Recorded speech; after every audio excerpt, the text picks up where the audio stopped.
So today I'm going to look at maybe a few of these turf stands that we have here and try and explain, whether we should or shouldn't seed.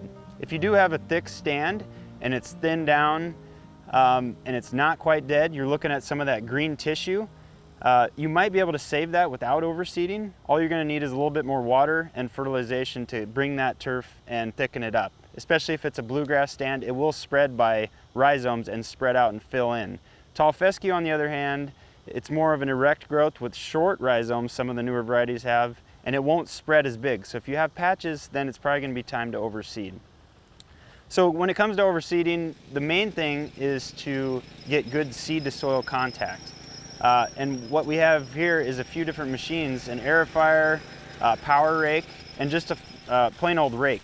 So if you don't have the fancy equipment or don't want to rent it, you can do it with a simple rake, just scratching the ground and making sure you get some of that fluff mixed up and that soil scratched up so that the seed is able to get into that top 1/4 inch of soil.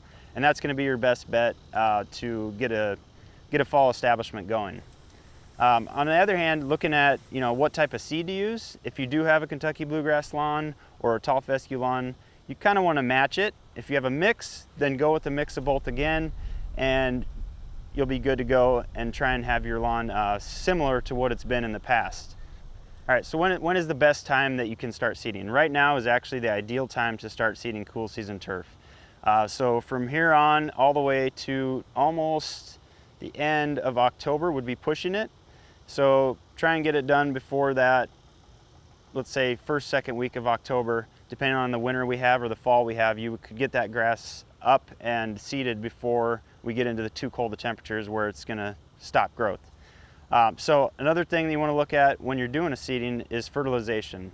11-52-0 or 18-46-0 is a standard phosphorus fertilizer, and those are the two that we generally use when we're seeding any type of turf. So the second number is the phosphorus, so we want to make sure that we get some of that on, maybe 1 pound per 1,000 feet, and that helps that new turf stand get the root growth in the ground, and we're able to accelerate its growth. So another thing that we're doing in the fall is errification. So just because we erify our lawn doesn't necessarily mean we need to overseed. If we have a thick, healthy lawn, if we're going to overseed, we're probably not going to get any of that seed to germinate because it's going to be too much competition from the turf that's there. So if you have a thin area, seed those areas. No need to do the whole lawn. Just make sure that you're getting that seed to soil contact. And with a lot of these Errifiers that you can rent, the spacing is probably 4 to 5 inches. So you're going to want to go over it 4 to 5 times to punch as many holes as you can. Lightly rake that or power rake it to beat up that soil that you errified out, and that will help establish that turf.